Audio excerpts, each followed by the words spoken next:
que você fique bem atento a tudo que Deus tem a falar no seu coração essa noite.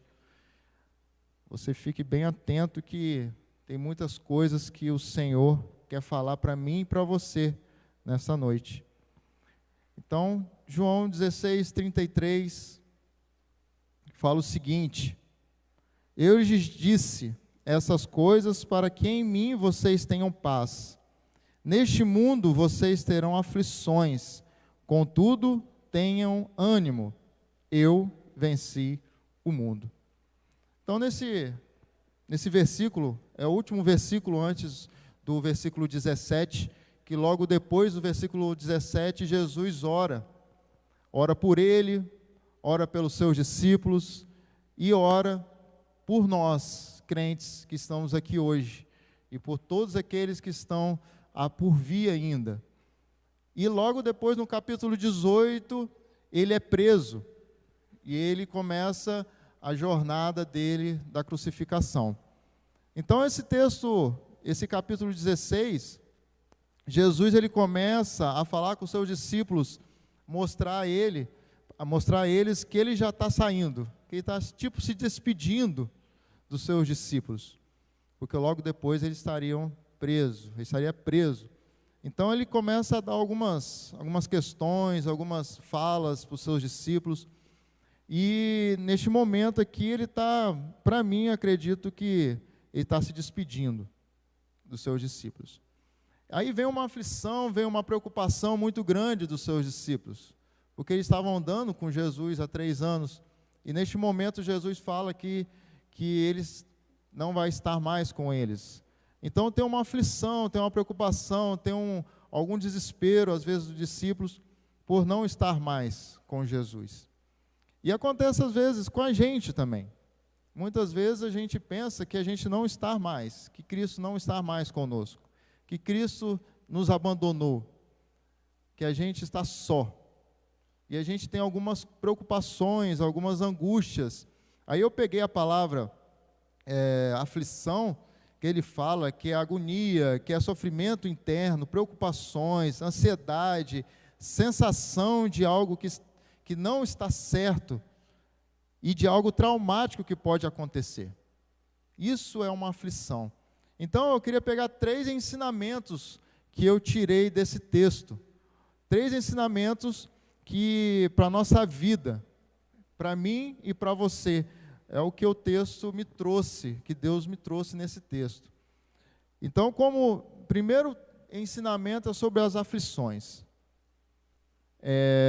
Hoje o mundo está muito aflito com essa pandemia, não sabe como liberar. Muito obrigado, diaconisa. Não, é esposa. Esposa do diácono. Então, hoje o mundo está em meio à aflição, preocupado com o que vai acontecer.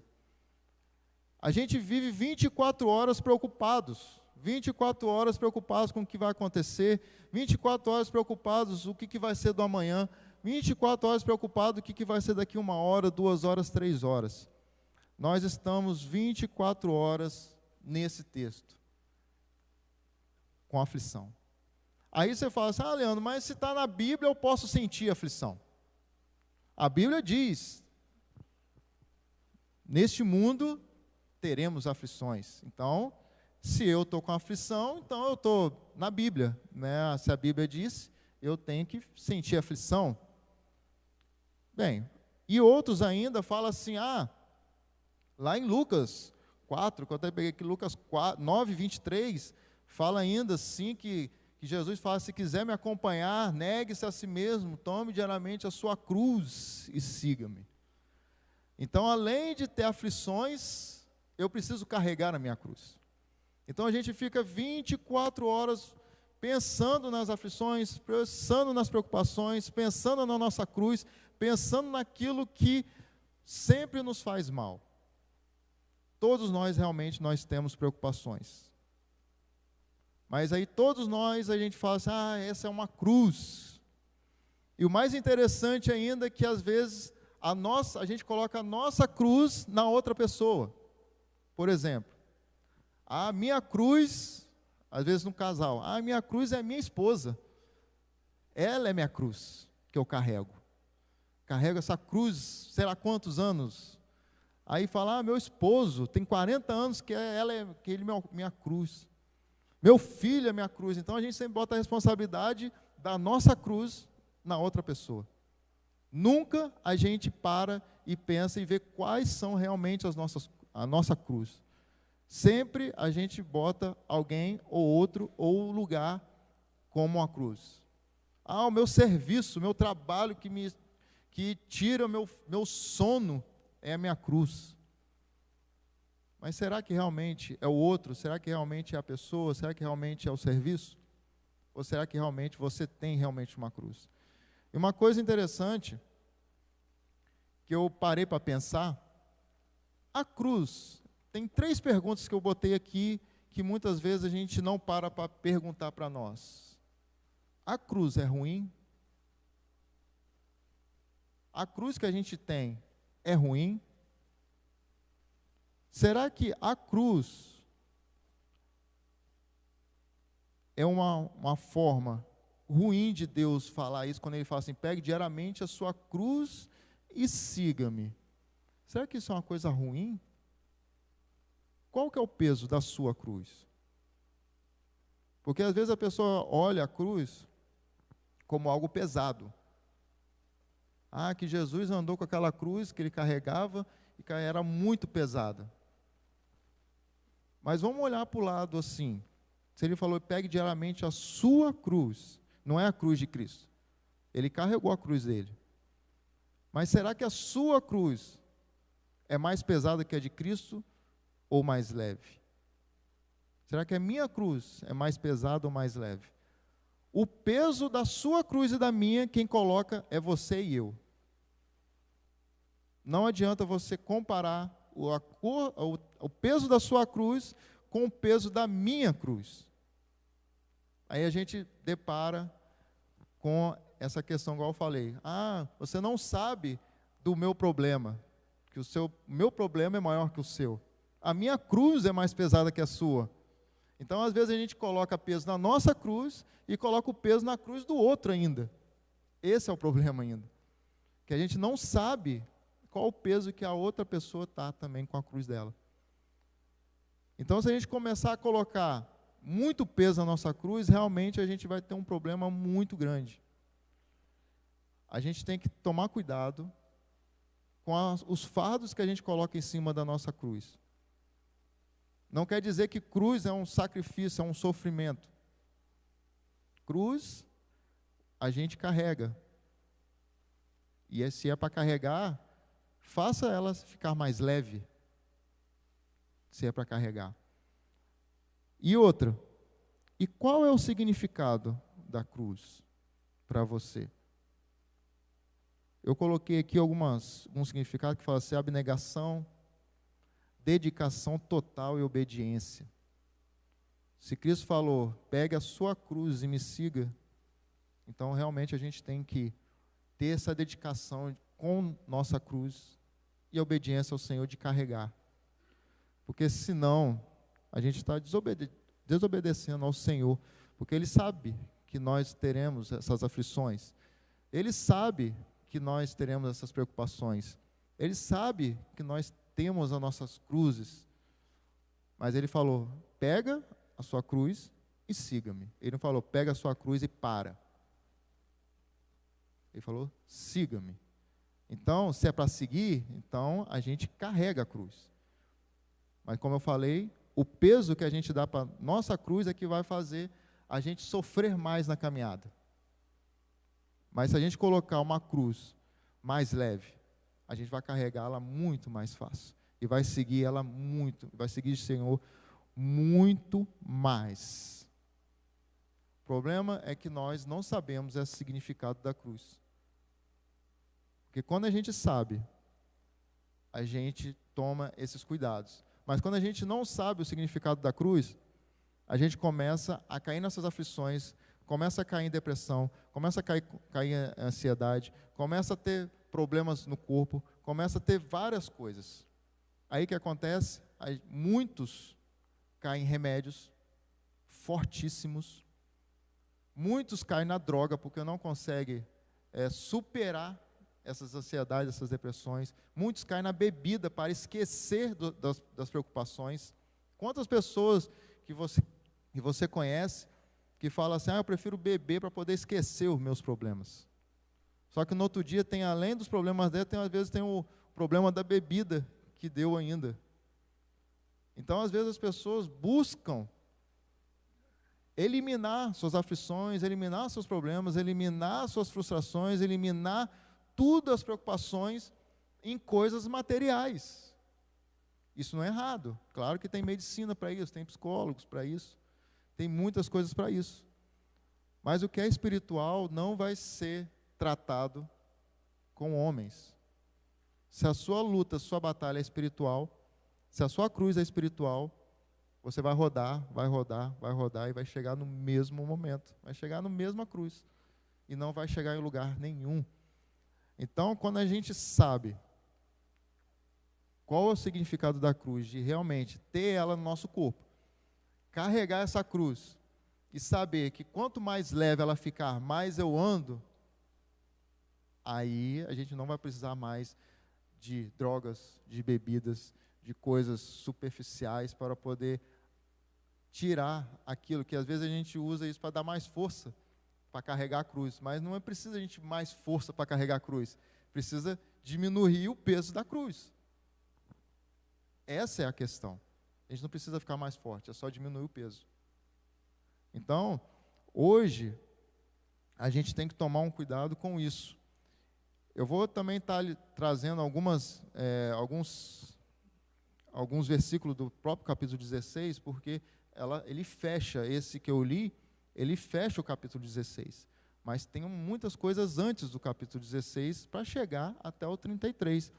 E se você pegar no versículo 6 a 8, no versículo 16, ele fala assim: porque falei essas coisas, o coração de vocês encheu de tristeza. Mas eu lhes afirmo que é para o bem de vocês que eu vou. Se eu não for, o conselheiro não virá para vocês. Mas se eu for, eu o enviarei. Quando ele vier, convencerá o mundo do pecado, da justiça e do juízo. E pegando uma fala de um sábio, né, daqui da igreja, Juarez Fernandes, ele falou assim: é necessário. A gente estava na sexta-feira, no nosso encontro do nosso louvor, e ele começou até a falar algumas coisas dessa mensagem, né? Ele começa a falar, e eu falei, Juarez, aí você vai me quebrar, né? Começar a falar o que eu vou falar e fica difícil. E ele falou, e ele sempre fala isso, é necessário. E Jesus, muitas das vezes, na Bíblia, ele fala que é necessário passar por tal lugar. É necessário que eu passasse por aqui, é necessário que acontecesse isso. Ele falava várias vezes. E, novamente, ele fala que era necessário que ele vá.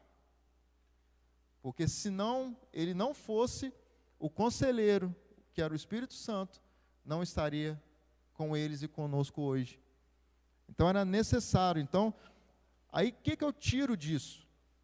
Muitas das vezes, é necessário que você passe por aflições, por problemas, preocupações, para que o conselheiro, Jesus, faça morada e use o poder dele na sua vida.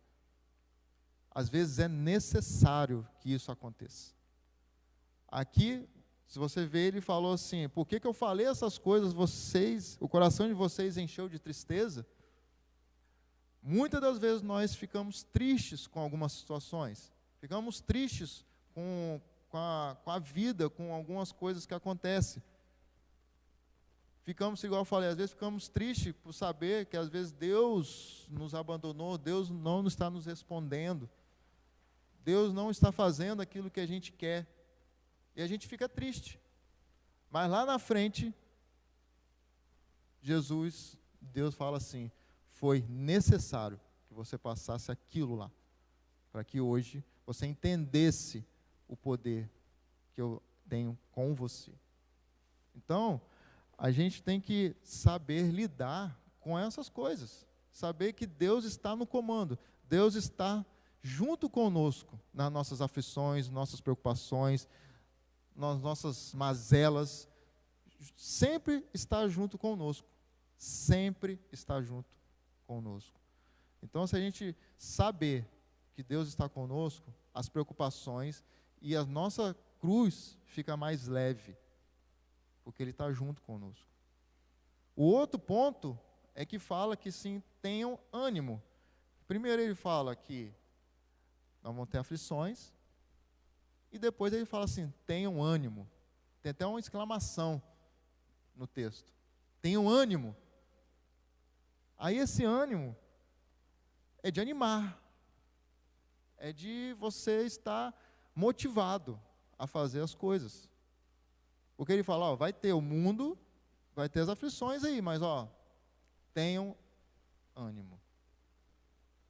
Aí, Juarez aqui falou um pouco sobre sacrifício. E eu queria saber, queria passar para vocês a diferença de sacrifício para sofrimento. É a palavra que eu esqueci naquele dia, sofrimento. Às vezes a pessoa pensa que o sacrifício é um sofrimento, pensa que é sinônimo. Ah, se eu estou no sacrifício, eu sofro. E se eu sofro é porque eu estou no sacrifício. Não necessariamente. Não necessariamente. Sofrimento é uma dor que morre dentro de nós. Isso é sofrimento. Você está sofrendo, você está se acabando, você está morrendo, você está sofrendo. Isso é sofrimento. Sacrifício é dar fruto em meio às dores. Isso é sacrifício. Se você olhar no versículo 21 do mesmo capítulo, você vai ver o seguinte: a mulher que está dando à luz sente dores, porque chegou a sua hora, mas quando o bebê nasce, ela esquece a angústia por causa da alegria de ter vindo ao mundo um menino. Isso é sacrifício. As mães de plantão aí sofreram muito, algumas pouco, outras muito, sofreram para ter uma criança. Os 9 meses, às vezes, com dores, né? Rogério aí, né? Maria, né? Sofrendo com dores, com, às vezes, incômodos, não consegue dormir, criança chutando, né? E rola para cá, rola para lá, calor, dependendo do tempo, aquela emoção à flor da pele que os maridos têm que, né, ficar quietinhos, senão apanha, né? Então tem muita coisa que acontece com a mulher quando está grávida. E aquelas mulheres que tiveram filho no parto normal, natural, sofreram muito e sofrem muito. Eu não sei a dor do parto e nem quero sentir, graças a Deus, né, que eu não vou sentir, mas os homens não iam conseguir sentir as dores que as mulheres sentem, que o homem, qualquer gripinha, já está morto, né, já está lá na cama, lá, estou morrendo. Já a mulher não, a mulher sofre e sofre muito. Então, a mulher sofre. Só que depois que ela tem um filho, ela esquece das dores. Ela vê o seu filho nos braços, ela esquece de todas as dores. Então, isso é sacrifício. Ela não tem sofrimento. É um sacrifício. Para quando chegar no momento certo, ela receber nos braços a vitória. Isso sim é sacrifício. Que é o que eu falei. Dar fruto em meio às dores. Jesus, ele carregou a cruz. Mas não foi sofrimento, ele não sofreu, era um sacrifício. Porque logo depois ele foi crucificado e ele ressuscitou por nós, porque ele tinha um alvo. E depois disso ele não ia lembrar das dores, porque foi um sacrifício. E muitos de nós confundem sacrifício com sofrimento. A gente sofre a vida toda, mas a gente esquece do sacrifício. Quando a gente faz, está na obra do Senhor, A gente não pode fazer as coisas por sofrimento. Ah, eu estou sofrendo por estar vindo, igual a gente faz aqui do Ministério Louvor, do pessoal aqui da live. A gente vem aqui todo sábado, a gente está vindo aqui nos ensaios. Se isso virar um sofrimento, está errado. Tem que ser sacrifício. Porque esse sacrifício vai dar frutos. Frutos para nós, como ministério, frutos para a igreja e frutos para a vida do outro. Pelo nosso sacrifício. Então não pega sacrifício como uma palavra ruim. Pega sacrifício como uma forma de você dar fruto através do seu sofrimento. E isso dá ânimo para nós. Quando Jesus fala, tenham ânimo, porque o seu sacrifício vai ser recompensado. Tenham ânimo. Não pare no meio do caminho. As suas obras vão ser recompensadas.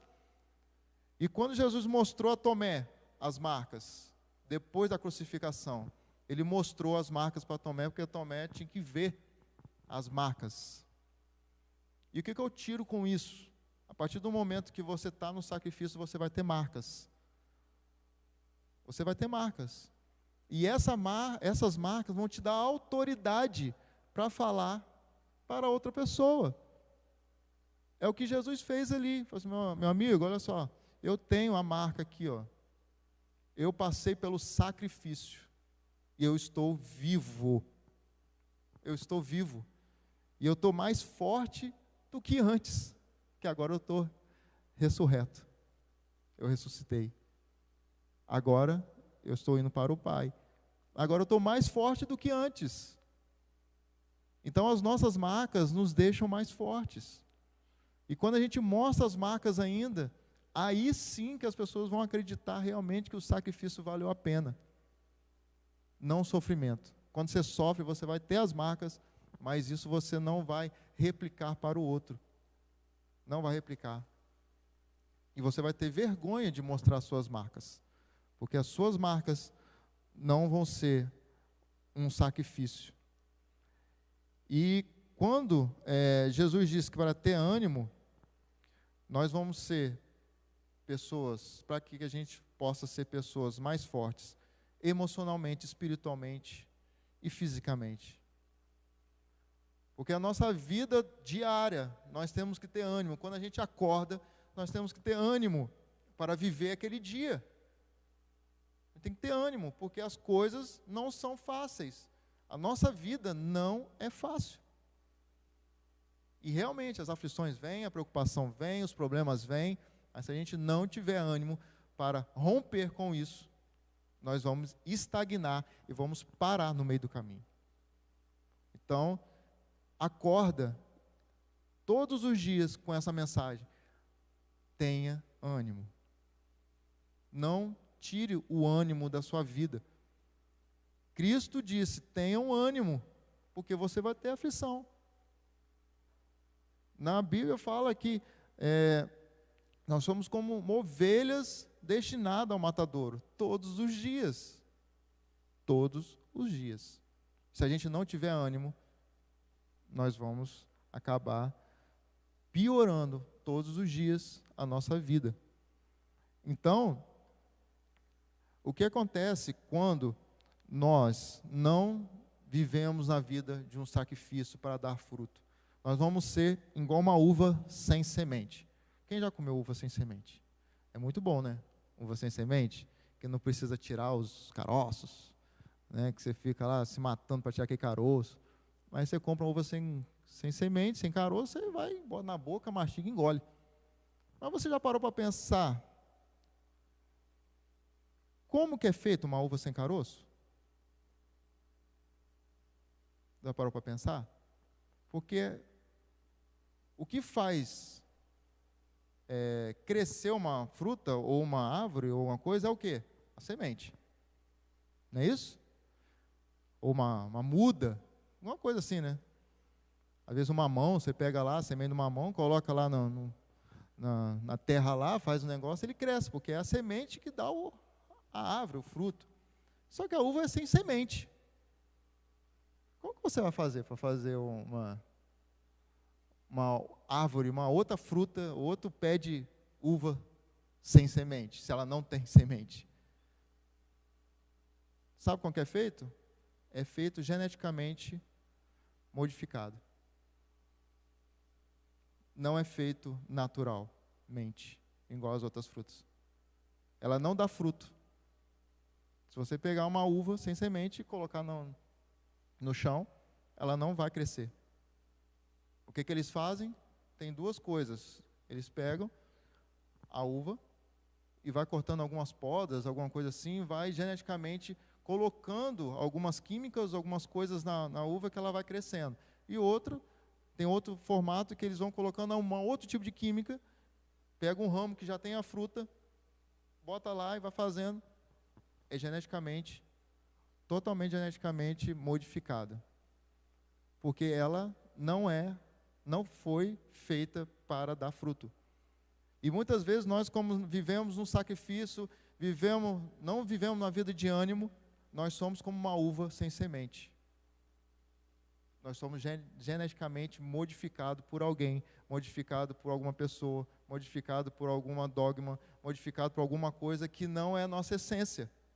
Que a nossa essência é para dar fruto. A gente tem semente, a gente tem que lançar a nossa semente. Se a gente tem ânimo, a gente tem que lançar ânimo para as pessoas. Se a gente tem algo a oferecer para as pessoas, a gente vai dar isso para as pessoas. Mas quando a gente não faz isso, a gente vira uma uva sem semente.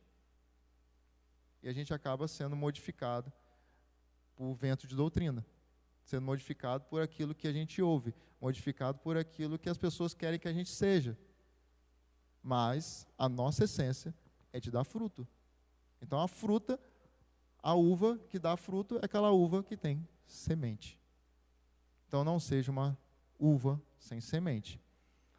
E uma coisa super interessante que acontece é quando você vai lá em 2 Coríntios 12, de 7 a 10, entra Paulo falando sobre o espinho na carne. Paulo fala e pede a Deus para tirar esse espinho na carne dele. Pede a Deus para tirar esse espinho, porque ele não está aguentando mais.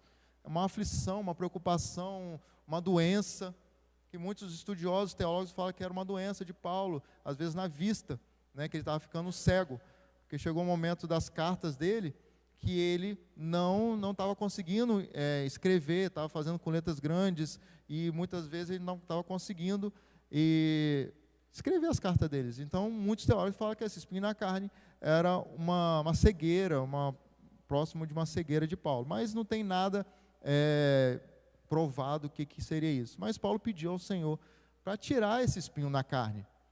E isso, Deus falou com ele. A minha graça te basta. É a mesma coisa que falou antes. Tenham ânimo. Tenham ânimo, porque a minha graça te basta. Você vai continuar com esse espinho na carne, você vai continuar com esses problemas, você vai continuar com essas aflições, mas a minha graça te basta. E tenha ânimo que eu vou estar com vocês. E ele fala ainda que as aflições das nossas vidas é uma oportunidade para demonstrar o poder de Deus nas nossas vidas. Aquele que passa por cima das aflições, não estou falando que vai acabar. Aquele que passa por cima dos problemas, mas estou falando que não vai acabar. E aquelas preocupações que não vão acabar, mas você consegue passar por elas, com Deus, você vai demonstrar o poder de Deus na sua vida. E isso vai impactar pessoas grandemente, porque pessoas vão te procurar, vão querer saber como é isso. Como que isso acontece? Como que isso está acontecendo? Às vezes você vê pessoas na rua rindo e você sabe que a vida dela não está bem, mas ela está rindo, ela está passando por um problema, mas ela sabe quem ela crê. Ela sabe que existe uma luz no fim do túnel. E ela tem ânimo que aquilo vai melhorar. Quantas pessoas vivem uma vida, às vezes com uma doença de câncer, e vive muitos anos com a doença. Muitos anos. Por quê? Ânimo. todo dia ela tem ânimo para viver, ela tem vontade de viver, mesmo sabendo que aquela doença é uma doença que vai destruir a vida dela. E quantas pessoas você conhece que ficou sabendo que ficou com câncer, ficou com uma doença, e se entregou, 15 dias depois morreu? Quantas pessoas? Muitas pessoas. Eu conheço algumas.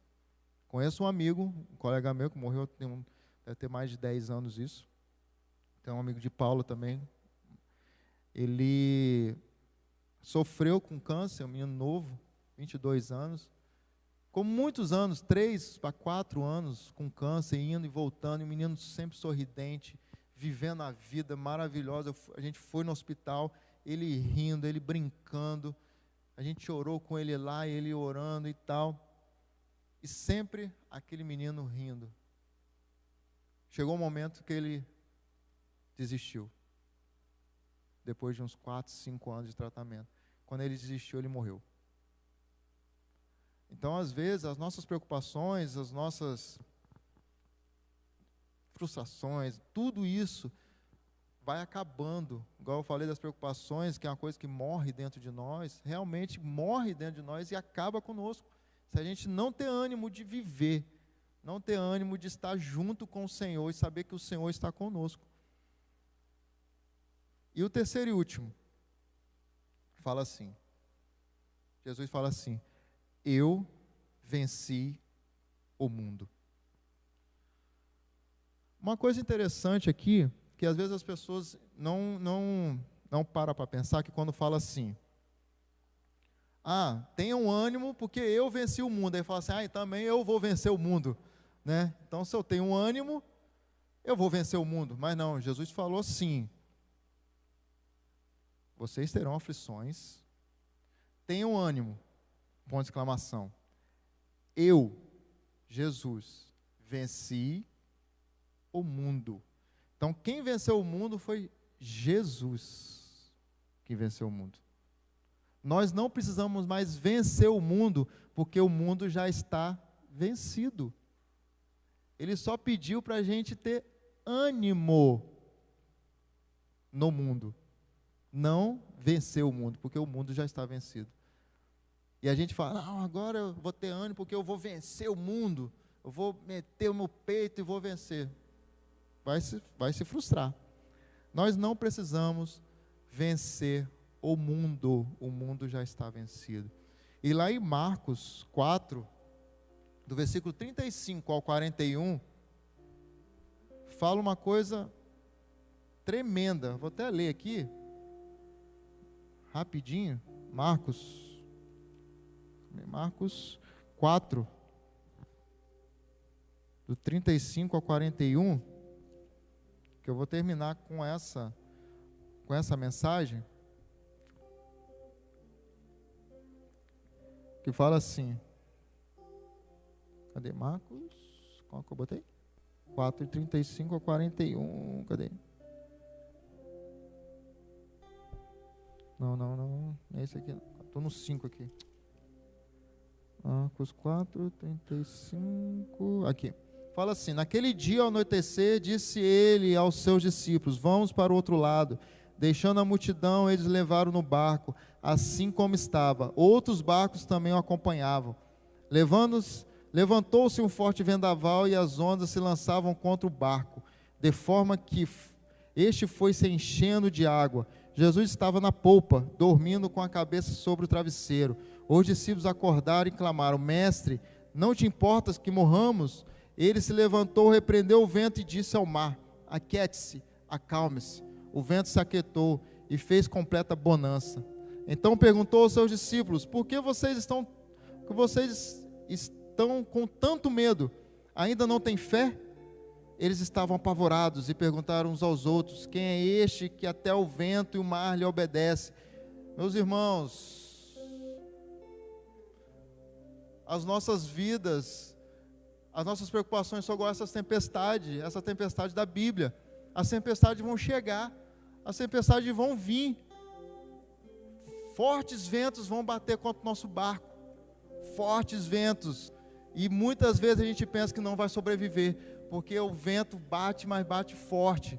E a gente, quando está no mar, eu não sou nesses barcos que vão pescar aí, mas quando o barco bateu aqui, veio muito forte. Acredito que fez alguns furos dentro do mar e entrou água no mar, no barco daqueles discípulos.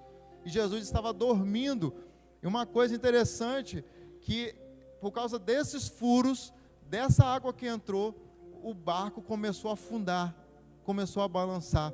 E esses furos e essa água que entra na nossa mente, na nossa vida, são essas águas, essas emoções ruins, essa forma emocional, essa forma familiar que às vezes está nos destruindo, nosso psicológico nos destruindo, e isso vai entrando na nossa vida, igual a água que estava entrando naquele barco. E por causa de alguns furos, de algumas coisas que estavam acontecendo naquele barco, os discípulos começaram a tirar a água do barco, e não tinha mais forças para tirar a água do mar, daquele barco. E às vezes nós não temos força suficiente para tirar essas coisas que estão dentro de nós, que estão nos destruindo, que estão acabando com a nossa vida. A gente não tem mais força com isso. Mas só que eu quero falar uma coisa para você, meu irmão. Só tirar a água não vai adiantar. Não vai adiantar. Você tem que tirar e tampar os furos do barco. Que quanto mais você tira a água, mas se tiver furo dentro do barco, ainda vai entrar água. Você tira as preocupações, mas você não causa a causa da preocupação. Então não adianta você se matar, perder todas as suas forças para poder tirar a água. Você tem que tirar e tampar os furos do seu barco. E uma coisa mais interessante ainda é que Jesus estava dormindo. Por que ele estava dormindo? Ele estava vendo que até o momento que você pode fazer, ele está lá dormindo. Ele está lá, mas ele está lá no barco. Ele está junto com a gente. Mas só que tem coisas que só a gente faz. De tampar um buraco, para tampar uma ferida, para tampar alguma coisa que nos impede de servir ao Senhor de forma mais atrativa, de forma melhor. Só nós que podemos tirar essas tampas, botar essas tampas e tirar esses furos, tirar isso que está fazendo que nosso barco afunde. Isso nós podemos fazer. Por isso que Jesus estava lá dormindo. Mas ainda, mesmo assim, os discípulos foram lá e falaram: Jesus, você não importa que nós estamos morrendo? Muitas vezes essa é a nossa oração para o Senhor. Jesus, eu não tenho mais forças para acabar com isso que está acontecendo comigo. Eu sei que eu tenho que fazer, mas eu não tenho mais força. Eu não tenho mais jeito, eu não sei mais o que fazer. E o Senhor vai me deixar morrer aqui? Muitas vezes a gente faz isso.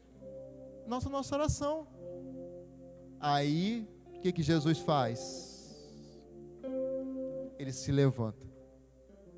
Ele sai da onde ele sempre esteve do nosso lado. E ele viu que com as nossas forças a gente não conseguiu. Aí ele se levanta. Aí quando ele se levanta, ele faz uma coisa que a gente às vezes não percebe. Ele não tapou os buracos do barco. Ele não tirou a água do barco. Ele fez o quê? Ele acalmou a tempestade. Ele fez o quê? Ele fez o sobrenatural. Porque o Senhor, Ele sabe o que a gente pode fazer. Só que aí Ele tirou não aquilo que a gente pode tampar, o que a gente pode resolver. Ele tirou o que era impossível para nós, que era a tempestade, que estava matando aqueles discípulos. Aí Ele fez: tá bom, beleza. O barco é seu.